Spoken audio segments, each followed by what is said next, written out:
Ahí se ¿Se ve, ve? sí. ¿Sí? Sí, sí. Bien. Sí, señora. Perfecto. Vamos entonces a ver un poquitito nada más un repaso de lo que se dio de rebordes alveolares. Simplemente le preparé nomás una pequeño PowerPoint para ver algunas aclaraciones nada más.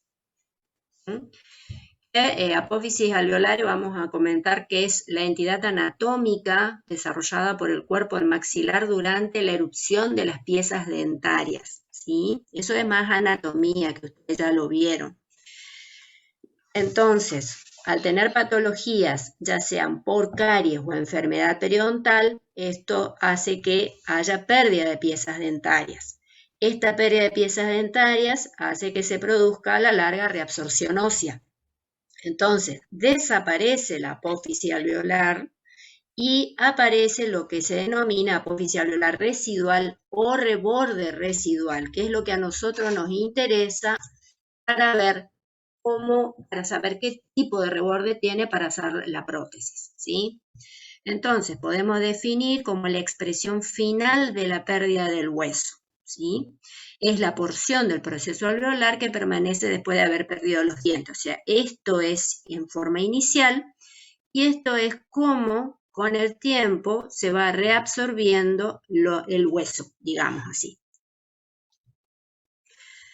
Para que ustedes, pues, le quise hacer este esquema nada más para que ustedes vean, porque después el día de mañana en la clínica, ustedes van a ver una diferencia entre el maxilar superior y el maxilar inferior, sobre todo, obviamente, hablando de desdentados totales, ¿sí? ¿Por qué? Porque en el maxilar superior, por ejemplo, la reabsorción del hueso se realiza a expensas de la tabla vestibular, es decir, de afuera hacia adentro, es decir, que se achica el maxilar superior.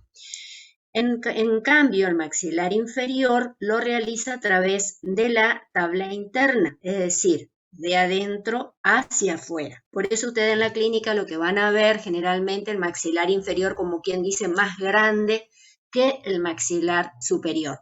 Pero eso es algo natural, digamos así, y obviamente va a ser mucho más con el tiempo. Cuanto más tiempo el paciente pasó desdentado, mucho más va a haber la diferencia entre ambos maxilares. Con respecto a los rebordes alveolares, las distintas clasificaciones ustedes tenían en base a la altura, si son altos, medianos o bajos, como ven acá, la altura del reborde, mediano o bajo, y en cuanto al ancho, si es ancho, mediano o angosto. Lo que ustedes tienen que en definitiva saber que los rebordes altos y anchos son los más favorables. ¿Por qué? Porque de esa forma yo voy a obtener mejor soporte, retención y estabilidad en la prótesis, que es lo que yo en definitiva quiero lograr. Otra clasificación, según el grado de retención, tienen retentivos, ¿sí? Como acá en este caso, que tiene un buen reborde, entonces yo estoy tranquila para hacerle la prótesis, y los no retentivos, que generalmente van a observar más en el maxilar inferior, cuando prácticamente desaparece ese reborde.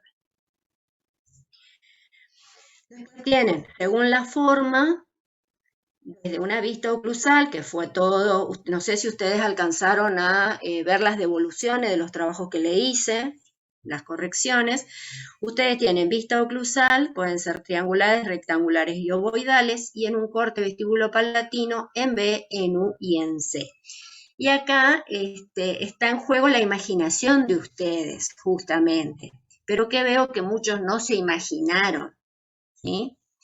Por ejemplo, desde un punto de vista oclusal, desde el punto de vista oclusal, ustedes tienen triangular, ¿sí? Si ustedes observan, sin necesidad de que yo le haga el cuadrito esta imagen, imagínense viendo el reborde como es una forma triangular, ¿sí?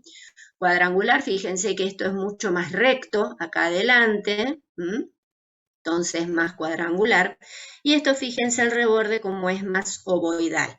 En algunos aspectos yo veo todo el reborde, entonces yo puedo decir qué forma tiene desde un punto de vista oclusal, ¿sí? Obviamente que acá, como les aclaré, los rebordes son fundamentales para el soporte de la prótesis total. A mayor tamaño de reborde, mayor soporte y estabilidad. Y en un corte vestíbulo palatino ustedes tenían los paralelos o en forma de U, expulsivos o en forma de B y los retentivos en forma de C. Acá tienen una imagen, ¿cómo se representaría? Esto es en forma de U o con rebordes paralelos, esta es una forma de B, ¿sí? Y esto es una forma de C. La forma de C es raro observar. Yo les voy a mostrar una imagen nada más que tenemos de ese tipo de reborde. Respecto a ver el tamaño de los rebordes, para saber el tamaño que ustedes tienen inclusive en la historia clínica, tienen que anotar el tamaño, tienen que tener en cuenta la línea de inserción de los tejidos móviles o línea cero anatómica.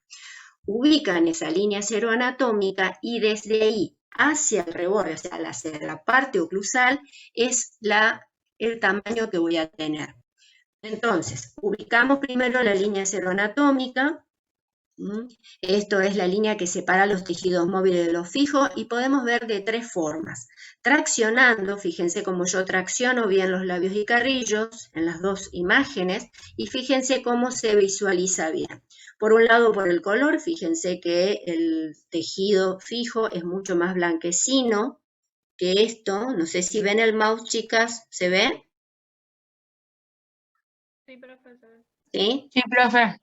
Fíjense que esto es más coloradito, digamos así, esto es tejido móvil, acá también, esto es más blanquecino, esto es más rojizo, ¿sí?